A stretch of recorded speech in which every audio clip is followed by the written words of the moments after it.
வணங்குகின்ற சாமியா, வாழுகின்ற பூமியா? வாழுகின்ற பூமி தான் சாமி. வாழுகின்ற பூமி சாமிங்கிறதுனால தான் எங்க அண்ணன் துப்பாக்கி எடுத்தாரு. எங்க அண்ணன் கத்தி எடுக்கிறாரு. கத்தினா வெற்ற கத்தி இல்ல, கத்தி கத்தி எடுக்கிறாரு. மழை போச்சு, மணல் போச்சு, ஆறு போச்சு, காடு போச்சு, எல்லாம் போச்சுன்னு.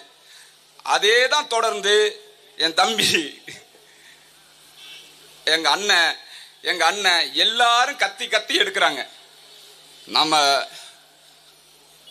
மருத நிலத்தில் இருக்கிற காவிரி பசுமையான நிலம், உலகத்தின் நீண்ட சமவெளின்னு எல்லாருக்கும் தெரியும். ஆனா அப்படியே நான் வாழ்ற ஒரத்தநாடு பகுதி ஒரு வறண்ட நிலம், வானம் பார்த்த பூமின்னு சொன்னா உங்களால நம்ப முடியாது. அப்படிதான் அது இருந்துச்சு.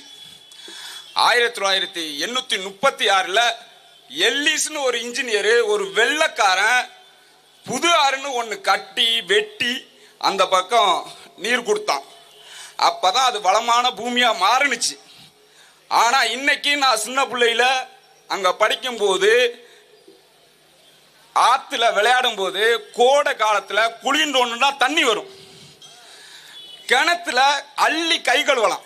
அதெல்லாம் எங்க போச்சு? நம்ம ஆட்சியாளர்கள் பண்ண வேலை. 250 அடியில இன்னைக்கு ஆழ்துளை கிணறு போட்டாலும் தண்ணி இல்லை. மீண்டும் நிலம் வானம் பார்த்த பூமியா போச்சு. ஒரத்தநாடு, பட்டுக்கோட்டை, பேராவூர்னு எல்லாம். அதுதான் இந்த சுதந்திர நாட்டில் 75 வருஷத்துல இவங்க செஞ்ச சாதனை.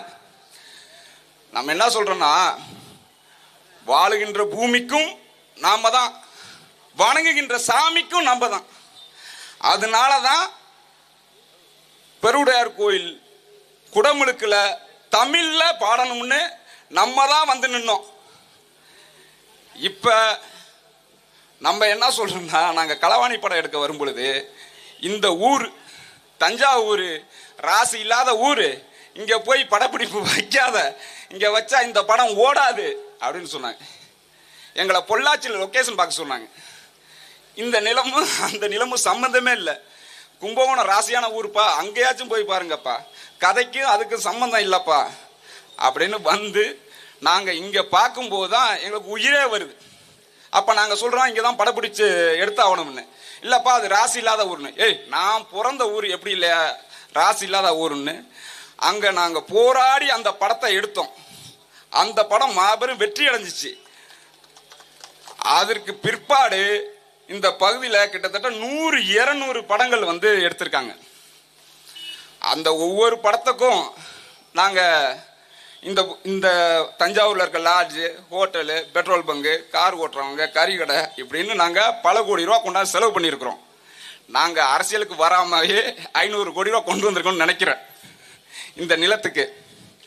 அப்படி இந்த நிலத்து மேல அன்பு, காதல், உயிர், நேசம் இருக்கிற நான் வந்து எங்க அண்ணன் கூட நிக்கிறேன்னா, ஏன்னா ஒரே காரணம், நான் எப்படி என் நிலத்தை நேசிக்கிறேனோ தமிழ்நாட்டோட மொத்த நிலத்தையும் எங்க அண்ணன் சீமான் வந்து நேசிக்கிறாரு. வாழுகின்ற பூமியை சாமியா நினைக்கணும்.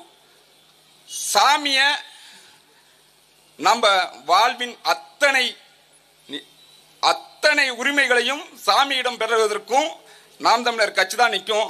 நன்றி, வணக்கம். வரும் 26 சட்டமன்ற தேர்தலில் தஞ்சாவூர் மாவட்டம் ஒரத்தநாடு தொகுதி, பட்டுக்கோட்டை தொகுதி, பேராவூர் தொகுதி முழுமைக்கும் நாம் தமிழரை வெற்றி பெற செய்து, சோழமண்டலம் முழுவதும் இருக்கிற அனைத்து தொகுதியிலையும் வெற்றி பெற செய்து நாம் தமிழர் கட்சியின் கோட்டையை மாற்றணும் கேட்டுக்கிறேன். நன்றி, வணக்கம்.